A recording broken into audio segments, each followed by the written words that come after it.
Atualmente, para a ciência como um todo, talvez o mais importante e desafiador seja entender completamente como cada detalhe da história humana aconteceu no passado.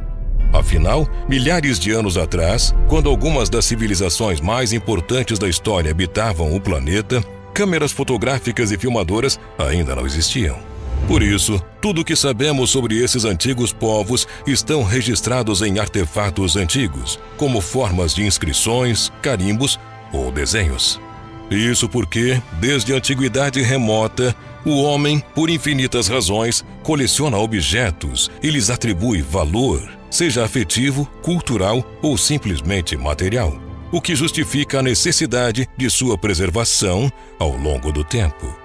Uma dessas obras que fascinam cientistas é o que chamamos de rúnicas ou runestones, pedras talhadas com gravuras esculpidas que remontam a eras que há muito tempo ficaram para trás.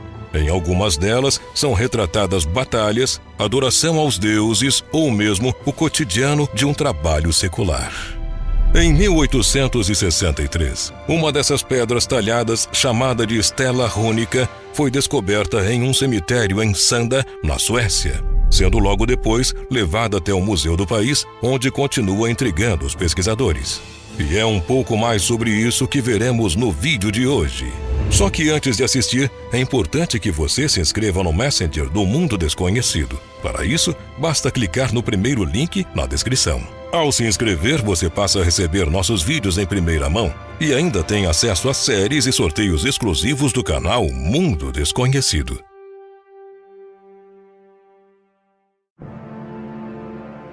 Se analisarmos as distintas manifestações de imagens ao longo da história humana, encontraremos inúmeras formas de representação, de técnicas, cores e traços.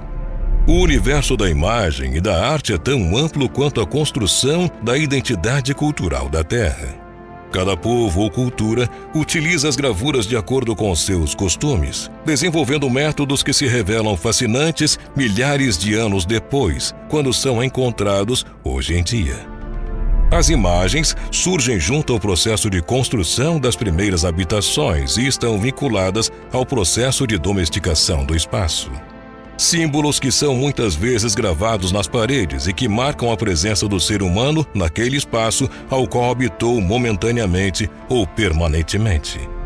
A pintura rupestre, por exemplo, tem surgimento simultâneo também com a marcação do tempo, onde artefatos lascados denotavam os dias, o que levou ao surgimento dos primeiros calendários tempos depois. É nesse sentido que precisamos entender a imagem como parte intrínseca da vida social. Não pode ser vista apenas como forma de arte ou documentação, mas um suporte necessário e cheio de significados. Até porque as primeiras imagens também contavam histórias e eram utilizadas para transmitir mitos e para cultuar deuses.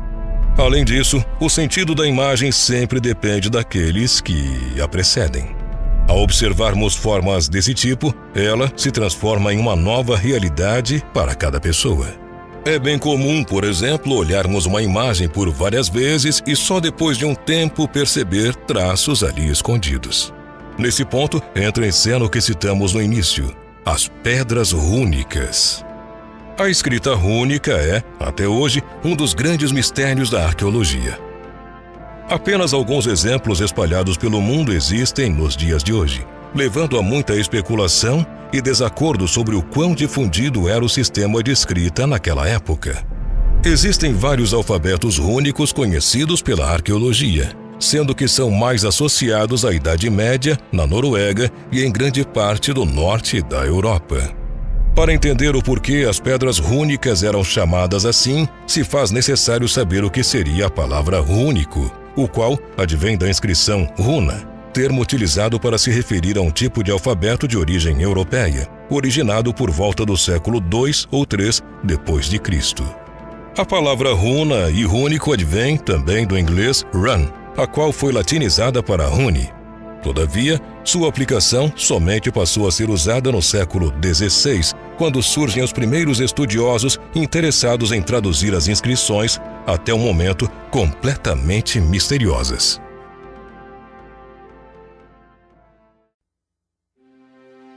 De qualquer forma, o emprego desse alfabeto foi utilizado por diferentes povos germânicos e celtas no passado, não sabendo exatamente quais destes foi verdadeiramente responsável pela criação dessa forma de escrita, a qual apresenta inspiração e semelhanças com o alfabeto latino e também com o alfabeto grego.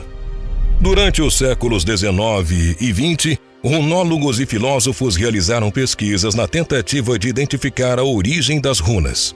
Uns defendiam que elas seriam de origem naturalmente germânica. Por outro lado, havia runólogos que acreditavam na hipótese grega para a origem dessa arte.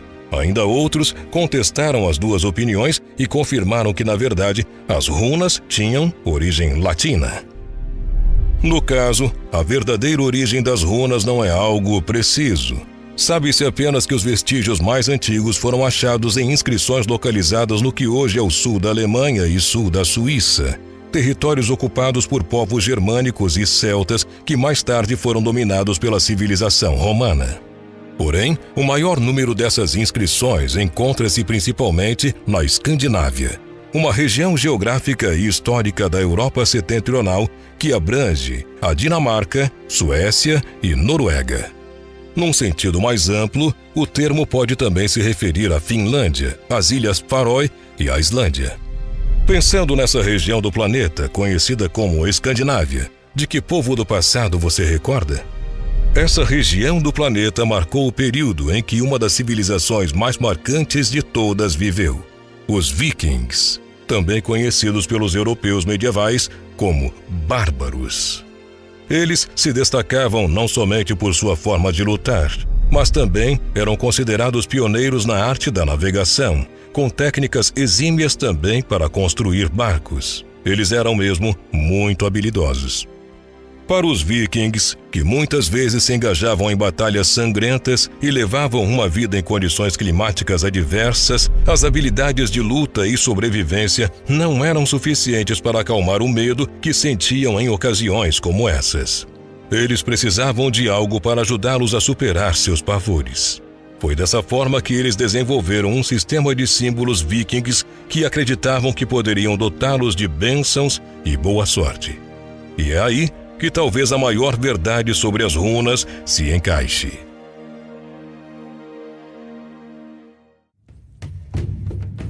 Acontece que de todas as representações rúnicas que existem espalhadas por vários continentes do globo, cerca de metade tem referência ao povo nórdico, com gravuras que muitas vezes retratam deuses como Odin ou Thor, quando mostravam sua força em guerras ou seu relacionamento com seres humanos. As inscrições foram quase todas gravadas em nórdico antigo, com uma forma de escrita conhecida como futark. Se olharmos para todas as runas que se encontram nessa parte do planeta e que têm relação com o povo viking, veremos que as pedras foram distribuídas de forma desigual pela Escandinávia. A Dinamarca abriga 250 pedras. A Noruega possui 500, a Islândia cerca de 50, a Finlândia não possui nenhuma e a Suécia tem entre 1.700 e 2.500 rochas rúnicas. Estas pedras estão datadas principalmente para os séculos 10 e 11 depois de Cristo, embora haja exemplares que remontem ao século 4 e 5. Em geral, as pedras rúnicas eram colocadas em locais bem visíveis, como estradas, ponte e portos, podendo por vezes representar ou destacar a falência de pessoas importantes ou servindo mesmo como túmulos. O maior grupo dessas rochas consiste de 30 pedras, que mencionam a Inglaterra e que são tratadas de modo individual. Essas runas falam principalmente sobre viagens para a Europa Oriental, quando os nórdicos invadiam essa região com o objetivo de tomar riquezas para si. Uma das mais notáveis runas vikings encontra-se em Södermanland, na Suécia, e chama-se Catula Runestone, ou Pedra de Rock.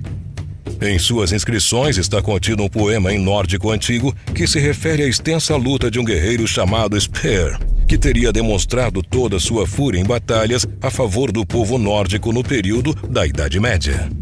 Porém, a runa que dá tema a esse vídeo e que tem impressionado cientistas do mundo inteiro desde sua descoberta é a chamada Rolling Stone G181, descoberta em Sanda, Gotland, dentro do território da Suécia.